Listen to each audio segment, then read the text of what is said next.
Hey guys, welcome back to my channel. Today I have Katrina here with me, and we're going to talk about our paranormal experiences in 2013 when we lived in Virginia. And it's just an entire mess, so have fun watching. Just a recap of why I'm late on my video. My boyfriend broke his leg.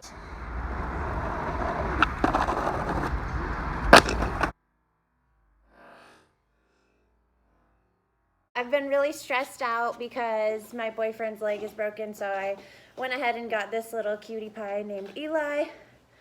He's so cute. He's just a little baby. Meow. Since that little recap of my life is done, now we're going to talk about our paranormal experience. So, pretty much, we lived in Virginia, which is already haunted enough because of all the burial grounds from back then. It was like the first state, wasn't it? I think so. I'm not too big on like all that history shit. I don't know how to read. So we lived in like a 2-story building, I guess, and a 2-bedroom apartment, and our walls were touching closets. That sounds so sexy. The rooms are adjacent. Yeah, and then I'll insert a photo here of what it looked like. She had the master bedroom, and I had the smaller room. When she moved in, I had like this really cool wall set up for her.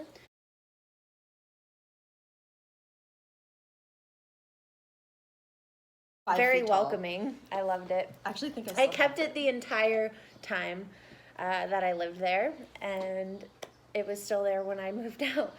So pretty much my room was like extremely cold all the time, and we would always get in arguments because she would turn the AC on and I would just be like fucking freezing in bed, like what the hell. And I would go in her room and like it would be scorching hot in there, and she'd come in my room and it would be like a fucking Antarctica. You had like 6 blankets on yeah, your no, it's crazy. So pretty much I think there was already a bunch of ghosts in my room alone.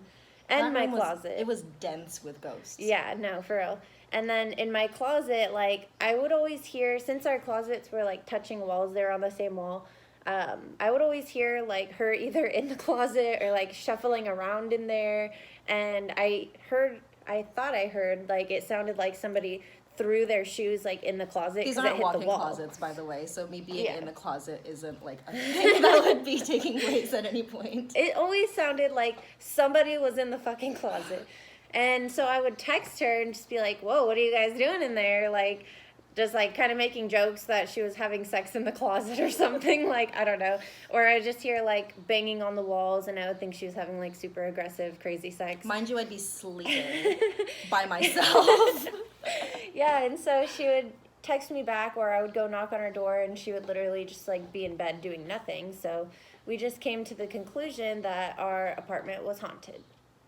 Nothing really that crazy happened. It was just all, like, sound effects, and we never really, like, saw anything. But I guess whenever I would be at work, she would, like, hear shit in my room, like, as if I was there. Or, like, my door would open and close for some weird reason. Just, like, super spooky.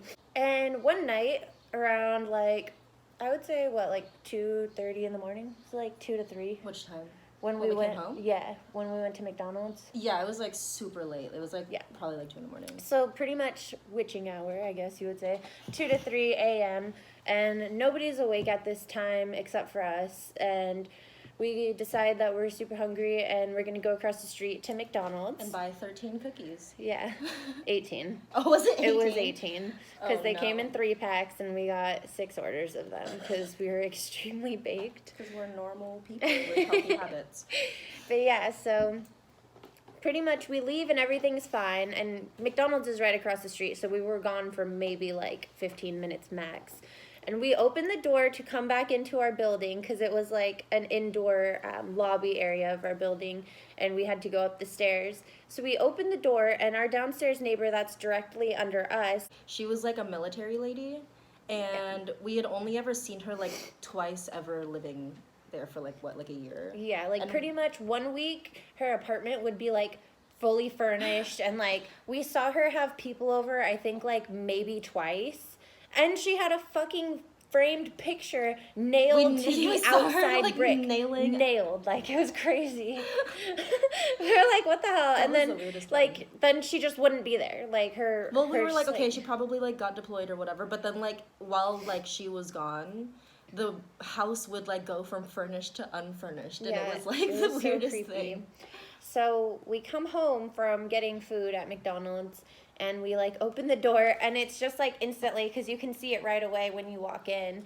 Her door is, like, open probably about halfway, and we'd see no furniture in there. There's just a lamp in the middle of the floor with like a red light bulb. Yeah, like a red light bulb, and it's just, like, illuminating her whole living room red.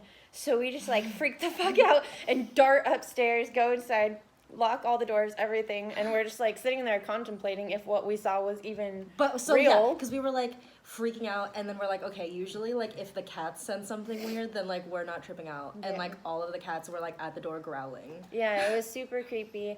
And the next day we had called the rental office just to see, like, if maintenance was in there for some odd reason, and they were like, no, it's 3 o'clock in the morning, why would we have maintenance in there? So we kind of told them, and they didn't really, like, believe us. They just kind of, like, shoved it off like we were fucking crazy. And so, yeah, like, we don't really know what happened, and did we ever see her again after that? The next day, it was furnished again, remember? That's why it was so scary. Oh, yeah. And then, like, nothing had happened. And I was just like, that wasn't even, like, a real thing. I thought that was a fever dream for, like, a year. Yeah, and then whenever we tell anyone, like, nobody believes us, but there's no way we could both see and imagine the same exact thing. It was just a shared hallucination. Yeah, it was crazy. And trust me, the weed wasn't that great in Virginia, so we weren't, like, stupid out of our mind high or anything. I'm pretty sure the weed in Virginia was dirt. I don't really know what the hell happened there, and that was, like, pretty much the only time I've ever had a paranormal experience. No, do you remember, like, when we would, like, watch movies in the living room or, like, play video games or whatever, and, like, Kitty would, like, go to the kitchen and, like, just stare at the corner for, like, hours? Oh, and we were like, oh, like, it's probably a bug, and we'd go look, and there's nothing there. Yeah. No, because cats can, like, see stuff that we can't, and, like, babies, because they're so, like, pure and innocent or whatever that they can see shit. I don't like that. But, yeah, no, he's already been freaking out, but I can't tell if it's just, like, him being a kitten or if all of a sudden there's ghosts in my curtain apartment. Absolutely ghosts. Yeah, because my new kitten, he's only been here for 2 days, and he was, like, in the hallway the first night he was here, just, like, literally jumping in circles to nothing, and, like, just, he would, like, look at me. Oh my gosh, look at this. He would, like, look at him. Hi, cutie. He's like a little backpack. Oh my gosh, he's falling. He's so small. But he would, like, stare at me, and then he would just, like, move his gaze, like, right above my shoulder and, like, look past me. Have you seen and the I'm movie like, Shudder? What the heck? Yes, no, that movie's so scary. That's the backpack. I know that movie is especially scary for her. Okay, you're taking over. Yeah, so she's, like, a photographer and stuff, so that movie really scared her. I didn't want to, like, ever take a picture ever again after that, because I was like, there's going to be a ghost on my back. I was like, my neck hurts all the time. It's ghosts. Like, right? It's not my poor posture, it's ghosts. I know, absolutely. Right? There's just ghosts all over us. We're just haunted people, I guess. But, yeah, if you haven't seen that movie, I definitely recommend 10 out of 10 would watch again, have watched again. And then it's like a 20-something% on Rotten Tomatoes because we have really poor taste in movies. But it is scary. Remember Safe Haven? Since we're talking about ghosts. Oh my god. Since we're talking about ghosts, let's talk about Safe Haven. What? Her friend was a ghost the whole time? And like, what? It had, like, no, it was, like, it did nothing for the plot except to be like, and they reveal it like 30 seconds before the movie ends. So like, she's a ghost, and we're like, and then okay, she's just like sitting there with a letter, and she's like, oh my god, I was talking to a ghost this whole time. But like, how did she buy things from the store? I don't know. Oh no, because remember when she went to go get coffee, she actually stayed outside, and then the other blonde girl went in and got coffee. So 2 coffees. But how was she holding the coffee if she was a ghost? That's what I'm saying. Like, and then also, what did it have to do with the plot? Like, it's like the dead ex-wife or whatever, and then like it's just like, oh, by the way, I'm dead, and then the credits roll, and you're like, okay, wait, so it was just a regular like Nicholas Sparks movie, except at the very end, she's like, by the way, like, I'm dead. I'm dead, and I give you permission to marry my husband. So pretty much that was our paranormal experience in Virginia, the oldest state in the land. I'm gonna link down all of Katrina's information I don't to exist.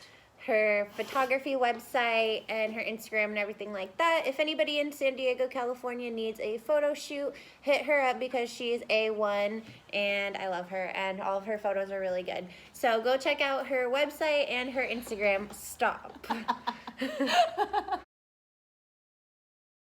Why are you fucking texting me from the room?